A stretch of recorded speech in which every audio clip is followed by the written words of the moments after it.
કોઈ પણ તહેવાર હોય કે ખાસ દિવસ એની ઉજવણી માટે ગુજરાતમાં પ્રતિબંધિત નશીલી ચીજ વસ્તુઓનો ઉપયોગ કરાતો હોય છે અને તહેવારમાં ભંગ પડતો હોય છે।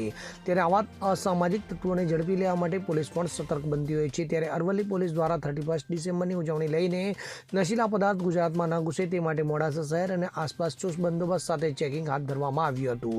તો 31 ડિસેમ્બર આ ખાસ દિવસની ઉજવણીને રંગીન બનાવવા માટે બુટલેગરો દ્વારા નશીલી ચીજ વસ્તુઓ નશીલા પદાર્થો મોટા પ્રમાણમાં ગુજરાતમાં ઘુસાડવાનો પ્રયત્ન કરાતો હોય છે। ત્યારે મોડાસા શહેર અને પોલીસ હેડક્વાર્ટર પાસે ખાસ ચોકી બનાવીને આવતા જતા તમામ વાહનોનું ચેકિંગ હાથ ધરાયું હતું। તો બ્રેથ એનાલાઇઝર દ્વારા આવતા જતા તમામ વાહન ચાલકોએ નશો કર્યો છે કે નહીં તે બાબતની તપાસ હાથ ધરાઈ હતી।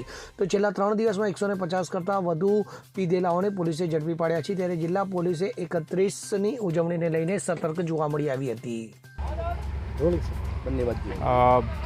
આપ સૌને ખ્યાલ છે કે કાલે 31 હોવાથી માનનીય રેન્જ સાહેબ અને માનનીય એસપી સાહેબની સૂચનાથી આજે મોડાસા ટાઉન વિસ્તારમાં અલગ અલગ 5 પોઈન્ટ જેમ કે હેડક્વાર્ટર છે, હજીરા સર્કલ છે, પેલેટ સર્કલ છે, સહયોગ સર્કલ છે અને રાણા સૈયદ, આ 5 પોઈન્ટ ઉપર 5 અધિકારી અને 30 માણસો સાથે સતત વાહનનું ચેકિંગ ચાલુ છે। જેમાં કોઈ પણ ગેરકાયદેસર વસ્તુ છે એ એન્ટર શહેરમાં ના કરે તેની પૂરી તકેદારી રાખવામાં આવે છે। અમિત ઉપાધ્યાય સાથે CN24 ન્યૂઝ અરવલ્લી। હવે જુઓ દેશ દુનિયાની તમામ ખબરો તમારી આંગળીના ટેરવે।